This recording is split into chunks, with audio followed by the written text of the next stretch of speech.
povo da família Senac, um abraço a todos. Hoje nós estamos iniciando com uma introdução sobre o seminário de ministérios, tá bem? Então, para que a gente fale sobre esse seminário de ministérios, a gente fala inicialmente, rapidamente, sobre a formação doutrinária, certo? Então nós procuraremos, nessa introdução, mostrar o quanto é importante um mínimo de conhecimento doutrinário, certo? Esse conhecimento ele pode ser adquirido, pelo menos assim, em 5 fontes principais, vamos dizer assim, né? Porque uma também muito importante é a sua vivência, a sua experiência. Então, uma dessas fontes refere-se à Sagrada Escritura. A gente tem que ter intimidade com a palavra. Nós não podemos querer servir um ministério sem um conhecimento básico da palavra de Deus. Conhecimento bíblico, né? Porque em vários ministérios você tem necessidade do conhecimento dessa palavra. Então, por exemplo, se você tem o seu catecismo da Igreja Católica, aí nos parágrafos 50 até o 141, vai estar falando sobre isso, tá bem? Uma segunda fonte é a Santíssima Trindade. É uma compreensão disso, você não pode deixar isso de lado. Também, para você aprofundar mais com o seu catecismo, você encontra isso nos parágrafos 199 até o 267. Não vou colocar todos aqui, porque vocês estão vendo aí que o volume de informação é muito grande, certo? Uma terceira fonte é a igreja. E quando eu falo igreja, eu falo da experiência da igreja, do magistério. Ela teve que enfrentar muitas batalhas, muitas heresias, teve que depurar muito aquilo que estava acontecendo, para que a gente hoje pudesse dizer assim, eu tenho uma palavra de Deus, está aqui, isso aqui já está. Uma quarta fonte são os dogmas marianos. Você precisa ter conhecimento disso, porque isso é fundamental no seu ministério, tá certo? Sobre esses dogmas, isso aí está nos parágrafos de 484 até o 511 e também do 964 até o 975. Tá certo? Isso é apenas para que você comece a ter uma fonte de estudo, tá bom? Então, vamos dizer assim que algumas regras que eu devo recomendar aos meus irmãos e irmãs que querem servir no ministério, certo? Por exemplo, regras básicas. Evitar o formalismo e autoritarismo. Ninguém é dono da verdade que não possa admitir. Precisamos tirar, baseado com o nosso estudo, com o nosso conhecimento, a nossa experiência. Outra coisa, seja democrático quando você tiver que ser, por exemplo, coordenador de um ministério. Você está coordenando pessoas, né? Você não está ali mandando, você não está ali sendo um tirano. Então escute o que essa pessoa tem de dúvida, aceite a opinião de outras pessoas, seja democrático, tá bom? Uma outra regra, se convença de que você não tem o domínio exclusivo do conhecimento. Você pode até ter um pouco mais de conhecimento do que os outros, né, do que os seus comandados. Mas você não tem o domínio exclusivo do conhecimento, não. Ninguém tem, aliás, certo? Uma outra regra, compreenda que tudo se resolve melhor quando se faz em conjunto, né, com a opinião dos demais irmãos. Então, quando você expõe uma situação, um determinado problema no seu ministério, seja você coordenador, seja você um participante desse ministério, essa opinião conjunta, essa reuniãozinha para tirar dúvida é muito importante. Uma outra regra, procure incentivar a formação de mais irmãos dentro do seu ministério. Ninguém vai ali para competir com você. Então, quanto mais irmãos servindo, melhor. Certo? Então, incentive, dê a mão, faça o possível para que essa pessoa possa ser mais um no seu ministério, para que o seu ministério cresça. Certo? Assim, por último, passe assim, sempre animação, aonde você estiver. Não seja aquela pessoa cheia, zangada, cheia de loucura. Né?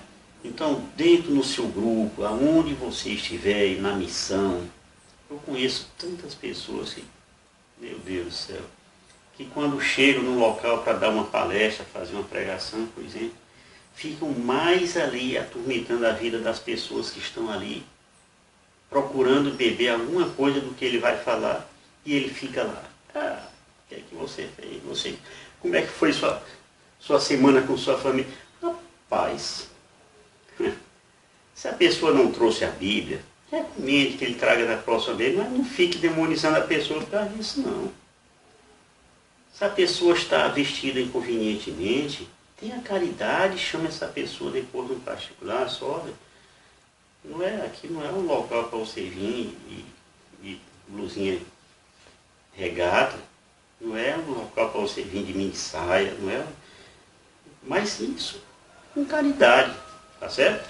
Pois bem, gente, o Vaticano, ele tem um senhor, um franciscano até, chamado Raniero Cantalamessa. E ele nos ensina, foi uma coluna forte do movimento carismático dentro do Vaticano. Hoje ele é o pregador particular do Papa. Ele faz lá as pregaçõezinhas, o Papa dá uma olhada, aprova ou não, e é aquele discurso do Papa, feito por ele. Então ele defende assim, que o servo, em qualquer ministério, ele deve se submeter à palavra de Deus, ao magistério da igreja, à sagrada tradição dos apóstolos. Você não pode fugir disso. Na hora que você começa a achar que o seu jeito, a sua compreensão, que uma determinada doutrina lá dos evangélicos, de não sei da onde, do Hare Krishna, da yoga, é a que é adequada, você está fora. Você está fazendo uma bobagem, tem que parar com isso. Certo? Então, nós não podemos e não devemos dar opinião que seja contrária a essas 3 colunas citadas aqui. Né? Por quê? Dando uma opinião pessoal contra a palavra de Deus, ao magistério da igreja, a tradição dos apóstolos, a gente vai perder uma grande oportunidade de ficar calado. Tire sua dúvida em particular com uma pessoa que realmente possa lhe ensinar. Não isso em público apenas para expor a pessoa a um ridículo, ou então para mostrar que você tem um conhecimento daquele ponto específico. Então, aí também precisa de caridade, tá certo? Pois bem, vamos falar aqui o leigo na igreja. O Concílio Vaticano II, ele definiu como leigos todos os cristãos, exceto os membros da ordem sacra e do Estado religioso aprovado pela igreja, né? Ou aprovado na igreja. Estes fiéis, pelo batismo, foram incorporados a Cristo, constituídos no povo de Deus, e a seu modo feito partícipe do mundo sacerdotal, profético e régio de Cristo. É assim que eles exercem sua parte na missão de todo o povo cristão na igreja e no mundo. Tá certo? Isso aqui a gente vai encontrar, e vou colocar no vídeo, numa das constituições que decorreram do Concílio Vaticano II, que é a Lumen Gentium, no artigozinho 31. Mas o que seria esse jeito especial de ser cristão e assim da participação no tríplice ofício de Cristo? Significa que a ação dos leigos é indispensável para que a igreja possa ser vista como realmente constituída, viva e operante em todos os seus setores, tornando-se sinal pleno da presença de Cristo entre os homens. Como disse, aliás, João Paulo II, né, o Papa João Paulo II, aos bispos brasileiros. Isso aí você encontra, por exemplo, colocado no documento da CNBB, número 104. Né? Aí quando o Papa se reuniu com os bispos aqui do Brasil. Vamos falar da missão do servo dentro do grupo de oração, dentro de qualquer movimento carismático, qualquer comunidade, da família Senar.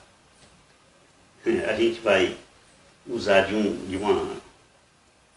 Eu estou perdido porque sou um homem de lábios impuros e habito com um povo também de lábios impuros.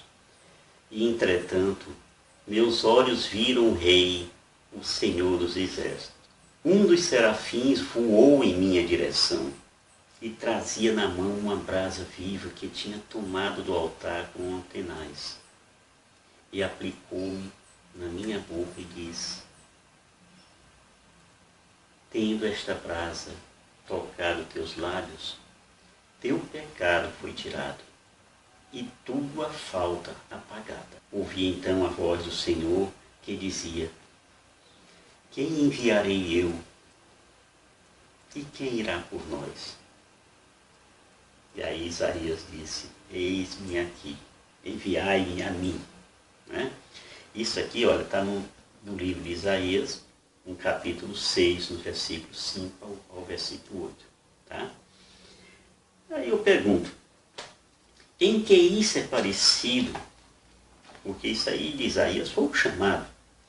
Então, em que isso é parecido com o nosso chamado? Porque também nós um dia tivemos um chamado. Então, num dia X aí, sobre o qual a gente não tem nenhum controle, nós recebemos o chamado de Deus. Então, por meio ou de um coordenador de grupo, ou de um colega de grupo, né? Ou de um coordenador de ministério. Então, às vezes, a gente, ao receber o chamado, nós estamos enfrentando, naquele momento daquele chamado, dificuldade financeira, ou dificuldade na família, dificuldade de saúde, dificuldade no emprego. A gente está todo cheio de problemas, às vezes, né? Ou então, ficamos na dúvida sobre se é isso mesmo o que nós queremos. Então, vamos então, assim, pelo testemunho de Isaías, ver como isso pode nos ajudar assim, a entender melhor e aprofundar a nossa missão e o nosso chamado. Certo? Então, em Isaías 6, no versículo 1, esse que nós estamos lendo, a gente vê lá: no ano da morte do rei Osias, eu vi o Senhor sentado num trono muito elevado. Ora, as franjas de seu manto enchiam o templo. Então o texto diz claramente que Isaías viu o Senhor. Irmãos, irmãs, certamente nós já vimos o Senhor. É claro que já tivemos uma experiência pessoal com Deus. E isso deve ter ocorrido assim, ou num seminário de vida, ou num grupo aberto, num louvor, num retiro espiritual, etc. Mas ocorreu. Certo? Ocorreu. Então, assim, é importante que cada um de nós tenha tido essa experiência pessoal. com Jesus. Mesmo na nossa oração pessoal. Então nunca diga assim, este chamado está reservado só para os padres, para os bispos, para o papa, não sei para quem, que fulano é mais ungido, tal, isso não é para mim. Não diga isso. Deus chama aquele que quer. Veja, por exemplo, o que aconteceu com os apóstolos. Não seria, pelo raciocínio humano, mais lógico esperar que Jesus escolhesse os escribas, homens apurados na fé, que ele escolhesse, por exemplo, os mestres da lei, que ele fosse atrás dos sumos sacerdotes? Não seria isso normal, natural? Deus chama aquele que quer. Nenhum deles que foram chamados por Jesus entre os 12, entre os 72, era doutor da lei, era escriba ou sumo sacerdote. Nenhum deles. Tá bom? Então, isso é para lhe deixar com força, com ânimo, para compreender esse chamado de Deus. Então, vamos falar agora da missão, né, e o objetivo dessa missão. E vamos tomar aqui um texto, assim, vamos nos basear num texto de Mateus, no capítulo 28, nos versículos 16 a 20. Né? Então, a gente vê que existe uma diferença entre ser discípulo pelas leis judaicas e ser cristão. Entre essas diferenças, a gente pode destacar, por exemplo, o judeu escolhia o seu mestre. Entre nós, cristãos, é Jesus quem escolhe os seus discípulos. Uma outra diferença, o judeu, ele era um discípulo por um tempo determinado. Nós somos discípulos para sempre. Não tem prazo de validade. Ainda quando a gente cair, a gente pode levantar, porque a gente já conhece o poder da misericórdia de Deus. O centro, né, do discípulo judeu, por exemplo, era a Torá, os livros da lei. O centro do discípulo cristão é sempre a pessoa de Jesus. Certo? Uma outra diferença. O judeu ele se torna mestre para formar outros discípulos. Nós cristãos seremos sempre discípulos. No entanto, nós somos já chamados também a fazer outros discípulos de Jesus pelo ministério que Jesus nos der, tá bom? Pelo nosso testemunho, por tudo isso. Então, deu para entender bem qual é a diferença entre nós, cristãos e judeus, com relação ao discipulado? Vamos ver, então, esse texto que eu lhe falei, né, de Mateus. O texto de Mateus está dizendo o seguinte: os 11 discípulos foram para a Galileia, para a montanha que Jesus lhes tinha designado. Então, quando o viram, adoraram-no. Entretanto, alguns hesitavam ainda. Mas Jesus, aproximando-se, lhes disse: toda a autoridade me foi dada no céu e na terra.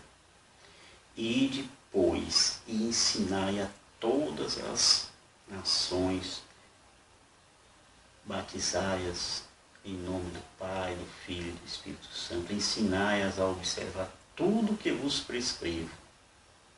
Eis que estou convosco todos os dias até o fim do mundo. Está em Mateus 28, 16 a 20, como disse. Então, muitas vezes, nos referimos a essa passagem numa pregação, assim, transformamos essa pregação numa formação. Então, experimente usar esse texto, né, numa pregação, e inicie fazendo uma oração pedindo a unção do Espírito Santo. Peça aos presentes que um deles leia esse texto para quem está do lado. Uma dinâmicazinha, né? Um irmão lendo para o outro. Depois, incentive ambos ao que leu e ao que ouviu, a discutir sobre o que entenderam desse texto. Isso vai estimular a necessidade de formação. Incentive também eles a contextualizar essa passagem. Contextualizar é tentar ver em que situação, em que condições aquela passagem ocorreu. Né? E depois, peça que ambos, né, o que leu e o que ouviu, procurem estar nesse local da cena. Se colocar nesse local da cena. Tá bom? Então esse exercício, ele não servirá apenas para o ministério da pregação, mas para todos os demais ministérios. A gente pode dizer que detectamos dois momentos. Né? Por exemplo, nos versos 16 e 17, está dizendo lá que tem um sujeito. Qual é o sujeito? São os discípulos. Nos outros versículos, o sujeito é Jesus. Pense nisso aí. Por que eu estou falando isso? Né? E vamos dizer agora, você, como é que está a sua experiência pessoal com Deus? É forte, é intensa, é verdadeira, tal? Ou você vive de lembrança, de experiência que já teve algum tempo atrás? Qual é o seu relacionamento hoje? Não é o que era antes, não, há 20 anos atrás, 30 anos atrás, não é o que é hoje. É o relacionamento pessoal. Deus é uma pessoa, não é uma ideia. Jesus Cristo é uma pessoa, não é uma ideia. Deus é uma pessoa. Você se relaciona com Ele de que forma? É na simplicidade ou você coloca não sei quantas penduricadas, tantas coisas, não sei o que termina colocando Deus numa distância. Deus está bem pertinho, mas você coloca Ele numa distância que você às vezes precisa de um binóculo, de um telescópio para ver. Seja simples. Deus está na brisa suave. Você já, por exemplo, tem ou já teve algum amigo que não conhecia? Que nunca foi apresentado a Deus? Nunca partilhou com Ele? Nunca contou as suas dificuldades, seus problemas, seus traumas? Ou nunca ouviu assim as alegrias dele, seus desejos? Isso não existe. Então, faça essa experiência com Deus. Deus não quer distância de você, não. Você está distanciando Ele de você. Tá bom? Então, se você já teve um amigo ideal, esse amigo era só de amigo assim, que tinha umas ideias parecidas com você, que tinha sentimentos assim, que não tinha vontade, não tinha ideia. Então, Deus é uma pessoa e, como tal, nós devemos nos relacionar com Ele. Não como uma ideia. Você não precisa ter esse êxtase, não. Santa Teresinha, por exemplo, nunca teve.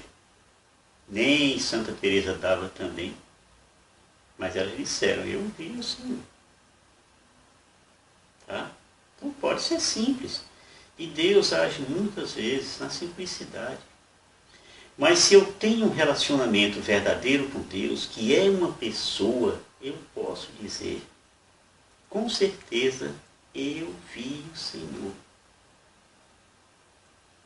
Eu sei, o dia que eu vi o Senhor, o quanto aquilo foi decisivo para mim, o quanto aquilo mudou minha vida. A partir daquele eu vi o Senhor, porque me mostraram, porque eu não ligava mina para Deus, mas um dia me mostraram. Minha mulher, por exemplo, aliás, foi muito decisiva nisso. Você já viu pessoas bem simples, que nunca estudaram, mas ao conversar com elas, você percebe que são um poço de sabedoria. Nós temos um nome técnico assim para a manifestação de Deus. Que nome é esse? Teofania. Vem da raiz grega theos, que significa Deus. E fania vem do verbo, né? Faino, que significa manifestação. Então, daí vem teofania, manifestação de Deus. Então, Deus nunca se manifesta a si mesmo. Ele sempre tem que se manifestar para alguém. Porque ele mesmo já se conhece e ele se dá. Né? Então, a gente vê o pai se dá ao filho, o filho se dá ao pai, gerando nesse diálogo o amor do Espírito Santo. Mas a manifestação é sempre assim relacionada ao homem. Deus, no texto que a gente está lendo, se manifesta com todo o poder ao profeta Isaías, naquele texto de Isaías 6. O que é que mostra que isso é uma teofania? A fumaça, os gonzos da porta que começa a tremer tudo, muito parecido com um terremoto. Né? O que acontecia, por exemplo, quando Moisés rezava lá na montanha. Enquanto Moisés subia lá, a montanha era fogo, era estrondos, era todo tipo de coisa. O povo que estava lá embaixo ficava horrorizado, apavorado. Né? E o que é que tinha lá na montanha? Tinha nuvens, às vezes, né? A sarça ardente, relâmpagos, trovões, tal, terremoto. Mas quando Deus se manifesta, toda a realidade que está no entorno ali treme, sente a sua manifestação. Toda a natureza participa dela. Quando Deus se manifestava a Moisés, o que estava, aquelas pessoas que estavam no acampamento ficavam encolhidinhos, mortos de medo por causa dos trovões, relâmpago e tal. Aí vem a reação do profeta, né? do Isaías. Por que ele disse aquilo? Ai de mim, que estou perdido, porque sou um homem de lábios impuros. Né? E habito assim, e entretanto meus olhos viram a salvação do Senhor dos Exércitos. Então Isaías reconhece que realmente Deus é santo. No capítulo 33, no versículo 20, diz isso. Mas ajuntou o Senhor: não poderás ver a minha face, pois o homem não me poderia ver e continuar a viver. Daí é que veio muitas, certo? Interpretação sobre isso. Então a nossa experiência com Deus se dá no campo da fé. Então, a igreja ela é constituída de ministérios e serviços. Né? Por isso, afirmamos que as comunidades eclesiais também são constituídas de ministérios e serviços. Isso aí quem disse foi o Papa Paulo VI, na sua encíclica Evangelii Nuntiandi, número 73. A igreja vem se estruturando e organizando assim em função das suas necessidades internas. E também dos desafios que vão aparecendo. O mundo vai tendo os seus, né, tendo as suas inovações, né, e a igreja vai enfrentando esses desafios. Né? Então as paróquias têm desafios causados pela sua vivência, pelas novidades que vão aparecendo, as regionais da igreja, né? A igreja a nível mundial, todo mundo vai tendo que ir se adaptando a isso, né? Guardando o que é bom e entrando naquilo. Por exemplo, quem um dia poderia imaginar, há 100 anos atrás, 50 anos atrás, que um Papa ia usar uma rede social? Que um Papa ia ter uma continha lá no Facebook?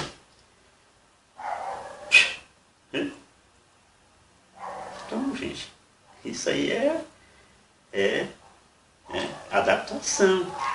E o que a gente tem, ou melhor assim, o que é que tem a ver o ministério com isso? Né? Então, olha, ministério é antes de tudo um carisma. É um dom do alto, do Pai, pelo Filho e do Espírito Santo, que torna assim o seu portador apto a desenvolver determinadas atividades, serviços e ministérios em ordem à salvação. Porém, nem todo carisma é ministério. Mas a dimensão do serviço deve caracterizar todo carisma. Talvez seja um pouquinho complicado, volte um pouquinho aí no vídeo que você... Então, só pode ser considerado ministério aquele carisma que a serviço da comunidade e da igreja esteja bem delineado. Falar agora dos ministérios, uma palavra que vem do latim ministerium, que significa que ofício próprio do servo, ou seja, uma função de serviço. Então entendamos que os ministérios, a partir do sentido da serviçalidade, entendamos os ministérios a partir desse sentido de serviçalidade. Quem é o servo? É aquele que presta serviço ao seu senhor, sem requerer direitos.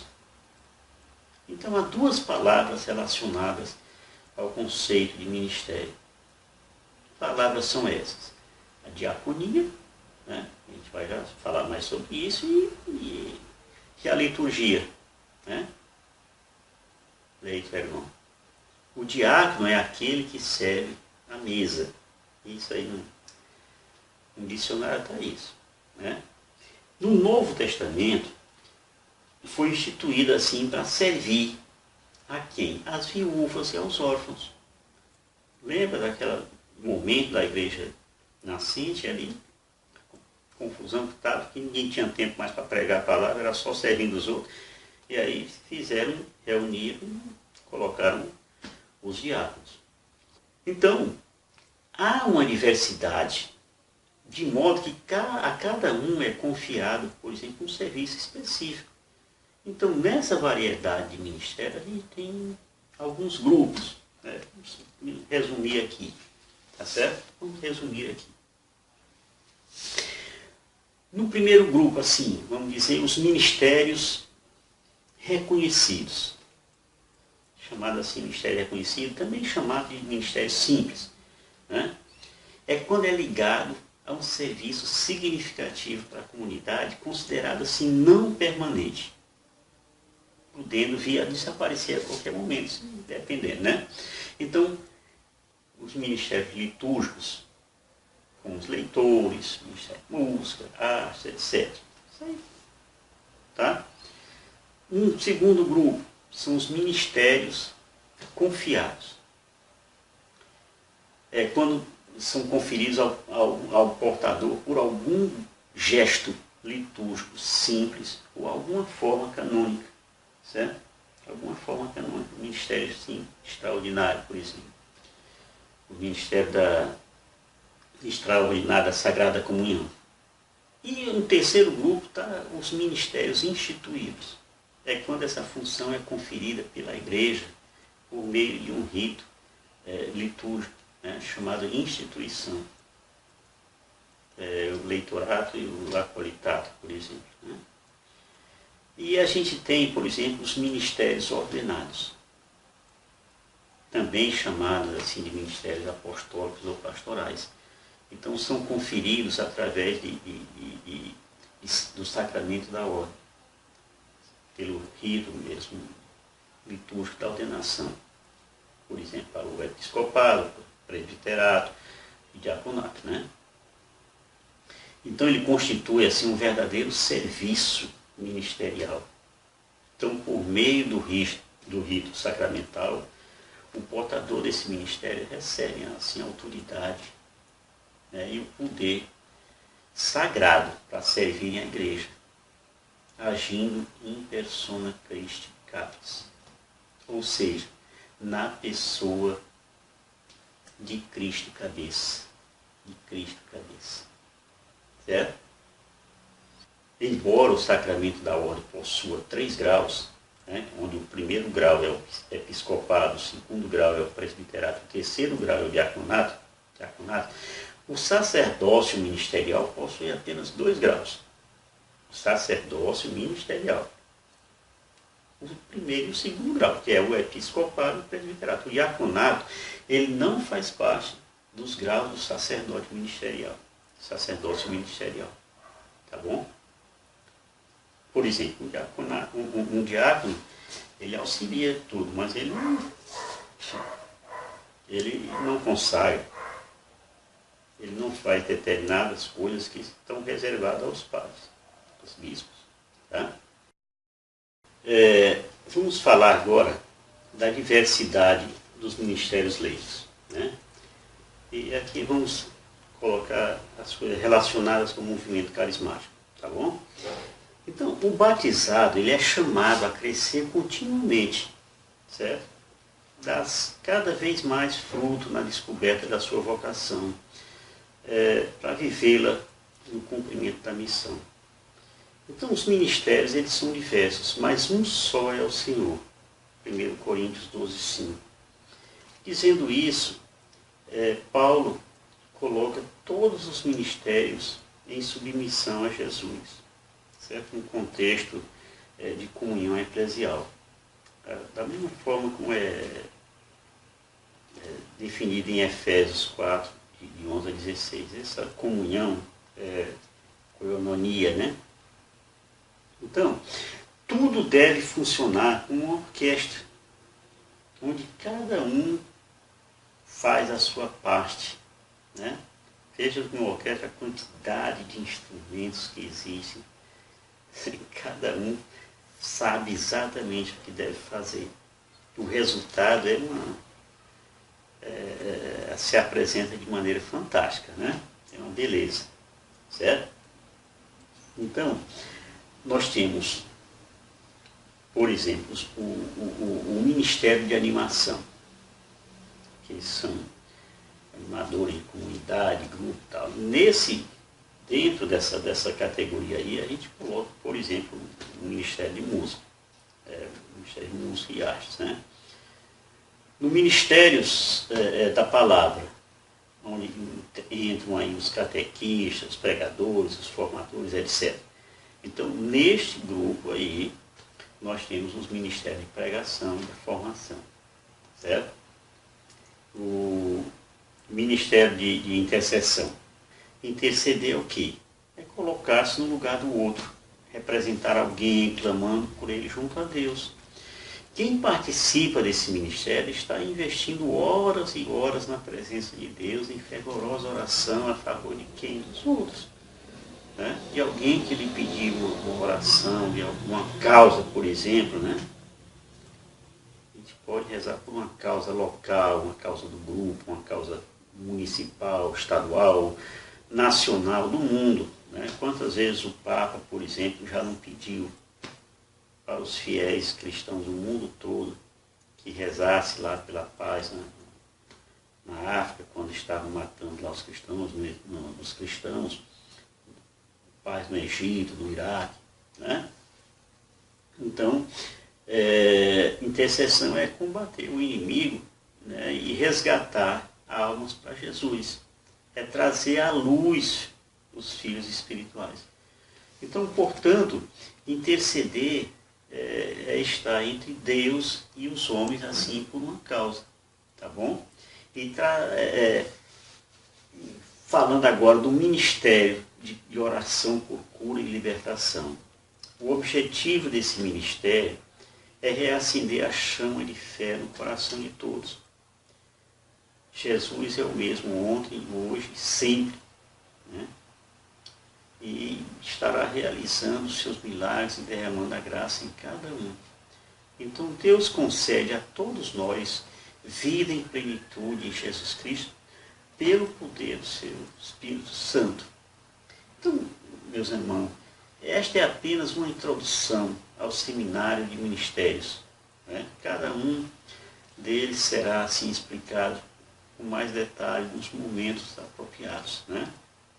Primeiramente nas palestras, depois eu vou fazer um vídeo explicando cada ministério desse